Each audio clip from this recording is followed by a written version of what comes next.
주린이들의 멘탈 강화 방송 돈다방 미쓰리 6월 3일 토요일 방송 시작하겠습니다. 자, 오늘 돈다방 미쓰리는 6월 2일 금요일 뉴욕 증시 마감 현황을 점검해 볼 텐데요. 그 전에 금요일 코스피 시장이 2600포인트까지 올라와서 마감을 했습니다. 얼마 만에 보는 2600포인트인가요? 그리고 예전에 2600포인트는 3300포인트를 찍고 내려오는 과정 속에서 굉장히 빠른 시간 동안 3,300에서 2,200포인트까지 내려오면서 그 하락의 어떤 그 불안감을 느꼈던 그 지수대라면 이번에 2,600포인트는 주린이 분들과 그리고 전문가들이 딱 흥분하기 좋은 시점인 거죠. 자, 왜 그런지에 대해서 제가 오늘 다시 한번 설명을 해드릴 거고요. 그럼에도 불구하고 미쓰리는 여러분 절대 흥분하시면 안 됩니다라는 이야기를 계속 해드리고 있습니다. 제가 2015년부터 지금 돈다방 미쓰리를 계속 진행하고 있는데, 여러분들께 특히 딱 해드리는 거는 없습니다만, 제가 연말에 매번 그 다음 해의 주식시장에 대한 분위기, 저는 다음에 다가오는 한 해 동안 주식시장이 이렇게 될 것 같습니다라는 그런 생각을 여러분들께 전해드리죠. 어떤 때는 어떤 금리 결정에 관련돼서 연준이 금리를 이렇게 한다고 하는데 그렇게 못할 것 같습니다. 4번 금리 인상하는데 한 번밖에 못할 것 같습니다. 라든가 아니면은 2019년 같은 경우에는 모든 사람들이 다 연준의 금리 인상을 예상했지만 금리를 인하할 것 같습니다.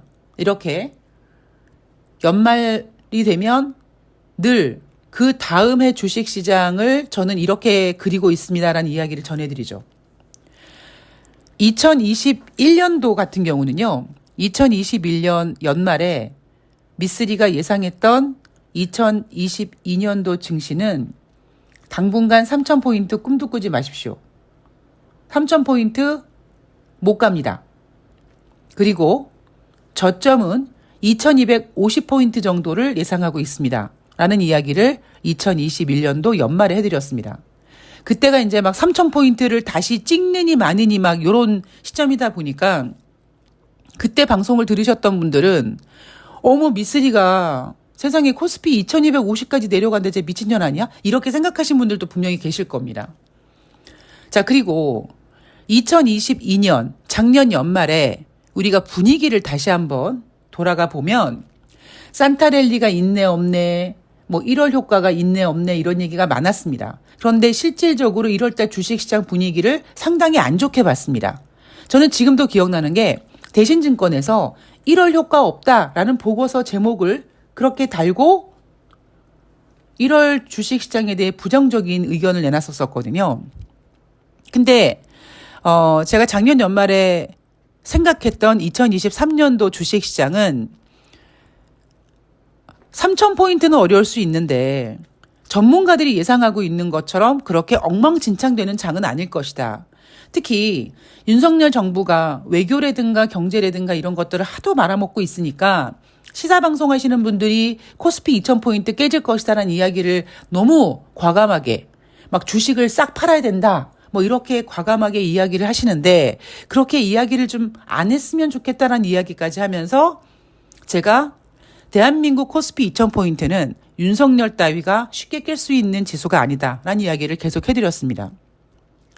그래서 올해 증권 전문가들, 증권사 센터장들이 주식시장을 그렇게 좋게 보지 않았습니다만 미쓰리가 올해는 여러분 미쓰리가 돈을 좀 벌 수 있을 것 같습니다. 자, 그 얘기는 주식시장이 유동성 장세 그런 화랑장이 아니라 미쓰리가 딱 매매하기 좋은 그런 종목 장세, 정말 어찌 보면 선수들의 장이 될 것이다. 이런 이야기로 2023년도 그림을 그려드렸습니다.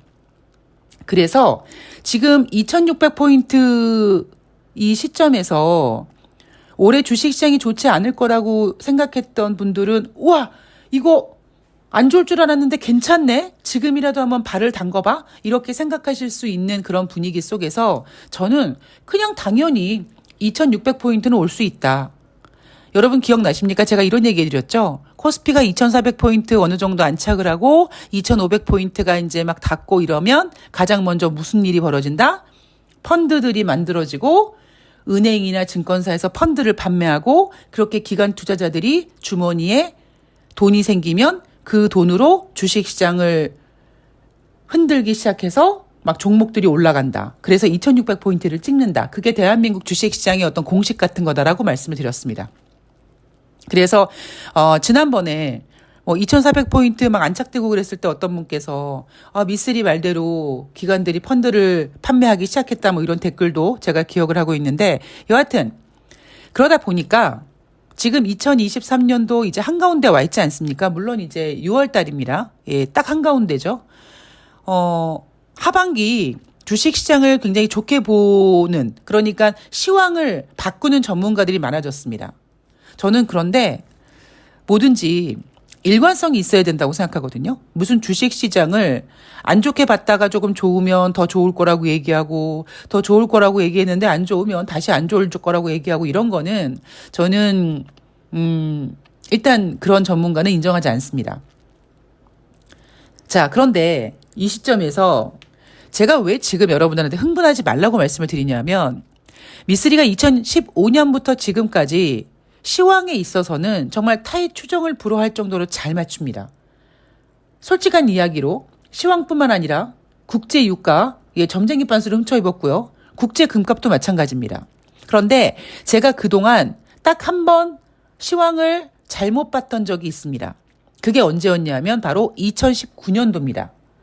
제가 미치고 팔짝 뛸 노릇이 뭐냐면 2018년도 연말에 모든 전문가들이 미국 연준이 2019년도 한 번에서 두 번 정도 더 금리 인상을 할 것이다라고 전망하는 그 상황 속에서 제가 아닌데요. 2019년도 미국은 아마 금리 인하하게 될 거려 라고 금리 인하를 예상했고요. 미쓰리 예상대로 연준이 금리를 인하했습니다. 그런데 저는 주식시장이 안 좋을 거라고 본 거죠. 2019년도에는 진짜 금리를 인하했거든요. 자, 그러면 2019년도와 지금 2023년도 뭐가 다르냐. 올해 제가 주식시장에 대한 전망을 하면서 연준이 금리를 인하한다라는 것이 주식시장에 결코 좋을 일이 아니다. 왜 미쓰리 금리를 인하하면 주식시장이 호재잖아. 이렇게 단순 논리로 생각하면 안 된다. 왜냐하면 지금 연준은 머릿속에 금리를 계속 인상하려고 하는 그런 욕구가 있고 인상을 하지 못하더라도 최소한 동결을 하려고 유지를 하고 있는데 만약에 그런 연준의 그 강력한 고집을 깨고 금리를 인하하게 된다면 연준의 그런 고집을 깰 수밖에 없는 어떤 그런 악재가 시장에 툭 던져질 것이고 그 파급력이 금리 인하로 인한 주식시장의 호재보다는 그 악재로 인해서 주식시장이 망가질 가능성이 더 있기 때문에 올해는 주식시장에서 연준의 금리 인하를 바라면 안 된다. 뭐 이런 이야기를 계속 해드렸습니다.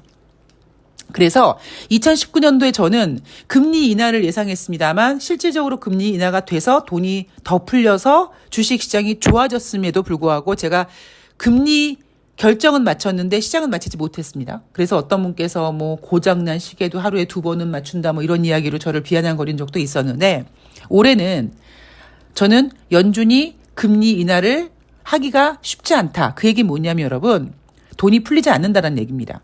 그리고 또 하나 제가 올해 가장 많이 해드리는 얘기가 뭐냐면 경제 속도감이죠. 경제 지표들이 각자 갖고 있는 특성들의 어떤 속도감.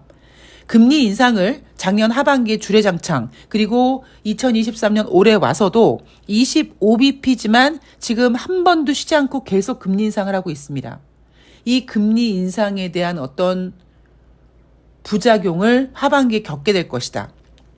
그래서 가급적이면 3월 달에 연준이 금리를 동결했으면 참 좋았을 텐데 아쉽게 연준은 3월 달에 금리를 인상했습니다. 인상할 수밖에 없었던 이유는 인플레이션도 인플레이션이지만 실리콘밸리 뱅크 사태 때문에 시장이 금리를 인상하지도 못할 정도로 저렇게 실리콘밸리 뱅크 사태가 커지는 거야? 이런 우려감을 주게 될까 봐 아니야. 그 정도까지는 아니야. 시장에 안도감을 주기 위해서 금리 인상을 합니다. 5월 달에도 금리 인상을 했습니다. 저는 그래 3월 달까지는 그렇다 치자. 그런데 5월 달 금리 인상은 굉장히 큰 실수다.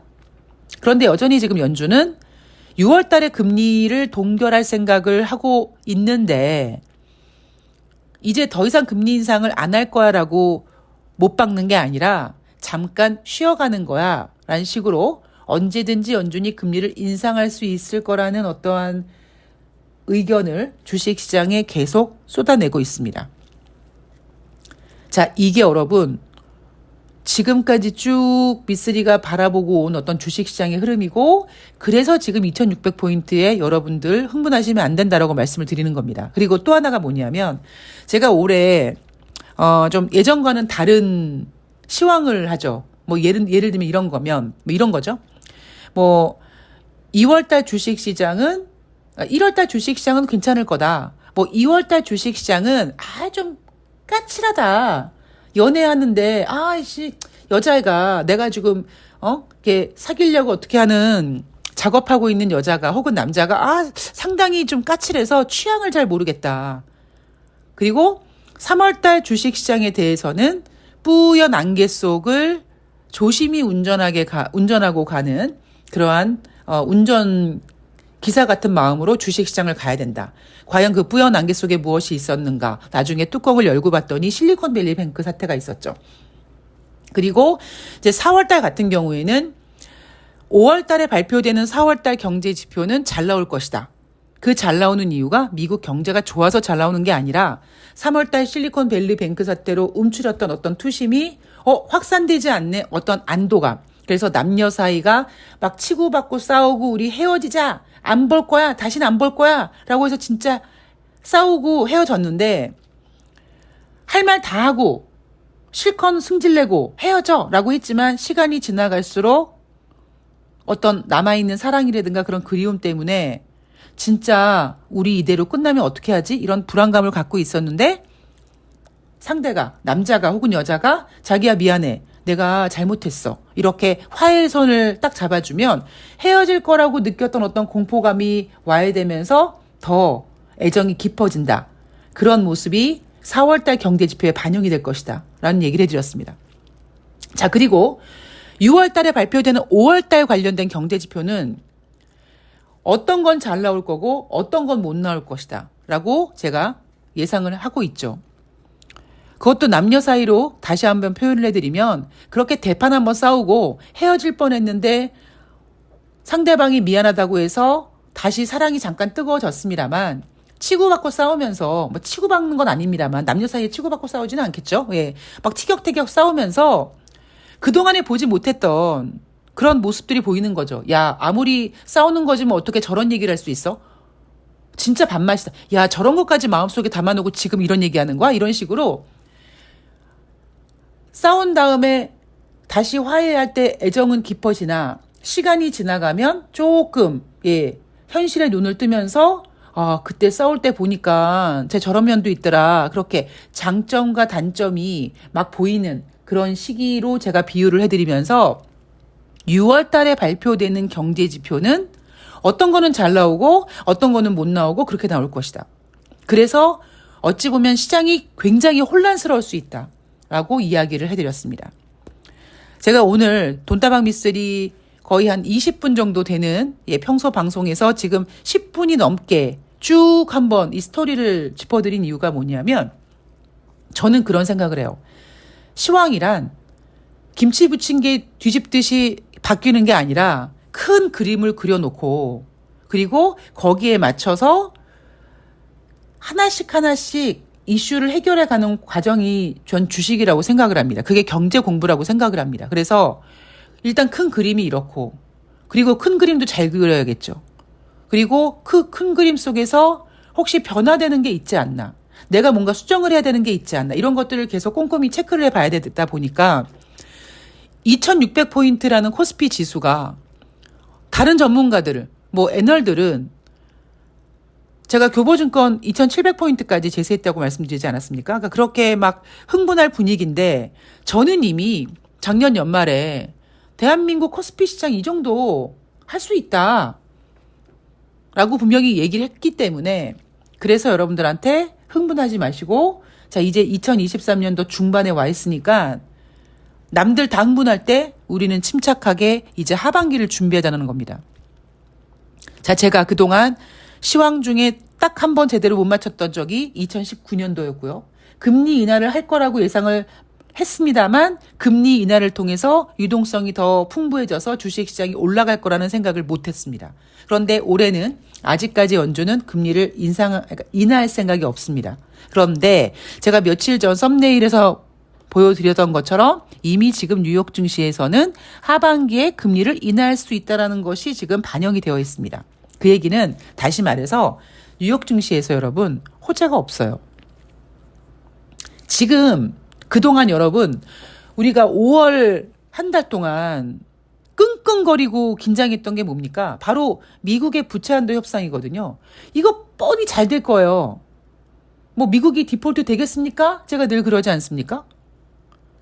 결국 눈구렁이 조 바이든 대통령의 어떤 그런 발언들, 협상을 약간 딜레이시키고 협상이 안 됐을 때도 계속 실무자들은 협상한다 이런 식으로 뉴욕 증시를 크게 빼지 않고 있고, 결과적으로 우리가 예상했던 대로 미국은 디폴트 되지 않고 미국의 부채 한도 상향 이슈가 해소되면서 6월 2일 금요일 뉴욕 증시 3대 지수는 1%대 이상, 다우지수는 2%대 넘게 상승을 했습니다.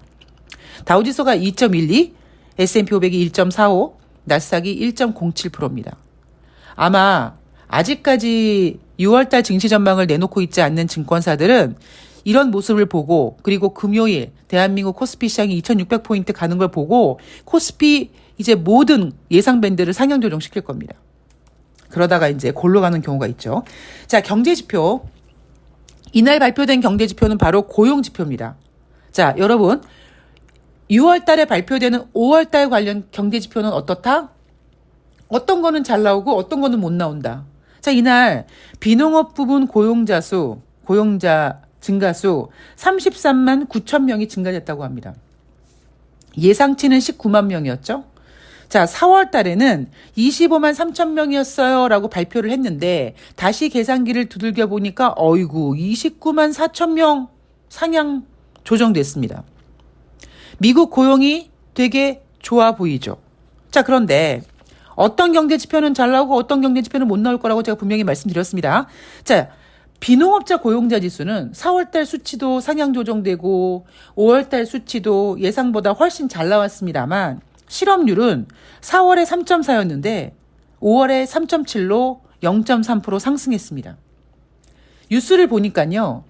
비농업자 고용자 지수가 예상치보다 굉장히 강하게 나왔다. 미국 고용이 좋다. 다만 실업률이 4월달 3.4에서 5월달 3.7로 소폭 상승됐다라고 합니다. 그런데 여러분 3.7% 그렇게 0.3% 상승한 거 소폭이라고 얘기하기 좀 애매하지 않습니까?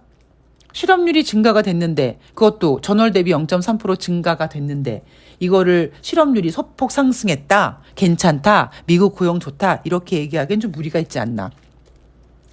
비농업자 고용자 지수는 잘 나왔는데 실업률은 못 나왔습니다. 자, 6월 달에 발표되는 5월 달 관련 경제지표는 이렇게 어떤 건 잘 나오고 어떤 건 못 나오고 굉장히 정신없게 혼란을 줄 겁니다. 그런데 대부분 전문가들은 분명히 좋은 거라고 포장을 할 거예요. 자, 시간당 임금 상승도요. 전월 대비 0.3% 상승했습니다. 예상치에 부합했다고 하는데 전년 대비 4.3% 증가하면서 4월 달에는 4.45였는데 시간당 임금 상승률도 지금 4월보다 둔화됐습니다. 딱 좋아진 건 뭐예요? 비농업자 고용자 지수. 요것만 증가된 겁니다. 자, 이 얘기 다시 한번 정리해 드리면 지금 미국은 고용이 좋다. 고용이 좋으니까 경제가 좋다. 아니라는 겁니다.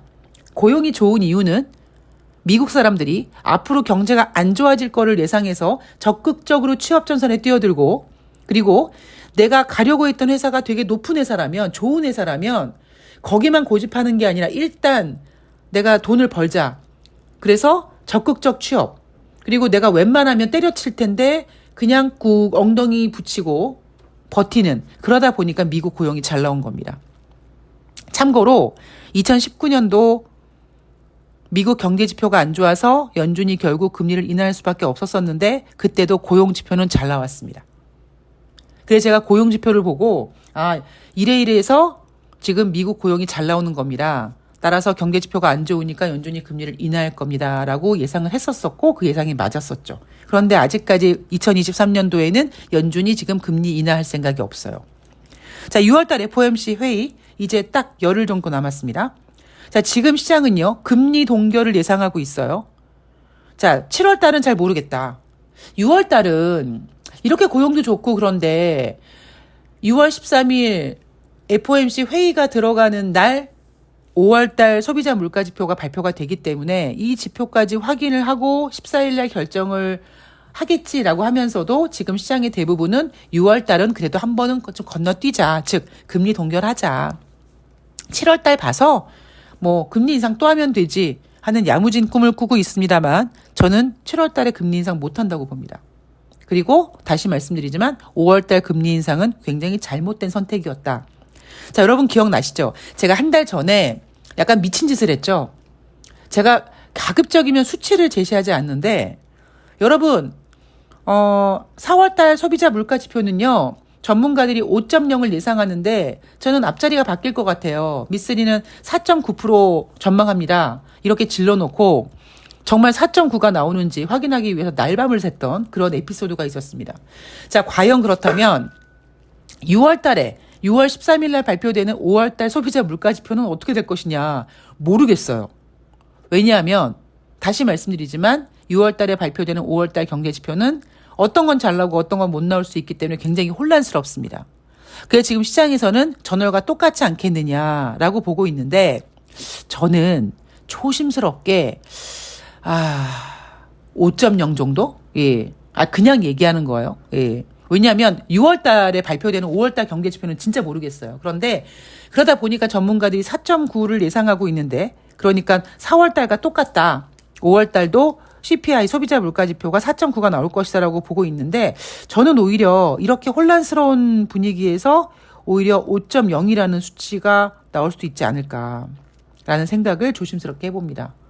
물론 그렇게 안 나왔으면 좋겠다는 생각을 하는데 그럼에도 불구하고 제가 이렇게 얘기하는 이유는 그만큼 6월 달에 발표되는 5월 달 관련된 경제 지표는 굉장히 혼란스러울 것이다. 추세를 좀 보기가 애매모호한 그런데 전문가들은 그 혼란스러운 모든 경제 지표를 좋게 포장을 할 겁니다. 그러나 우리는 냉정하게 현실 감각을 절대 죽이지 말고 바짝 긴장하고 6월달 그리고 남아있는 2023년도도 차분히 침착하게 잘 이겨가야 될 것 같습니다.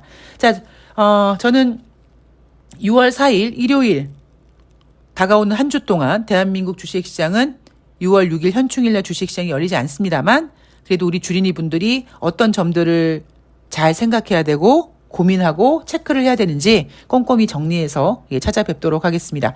자, 오늘 자외선이 굉장히 뜨겁다고 하는데요. 건강 관리 잘 하시고요. 저는 내일 일요일 방송에서 뵙도록 하겠습니다. 고맙습니다.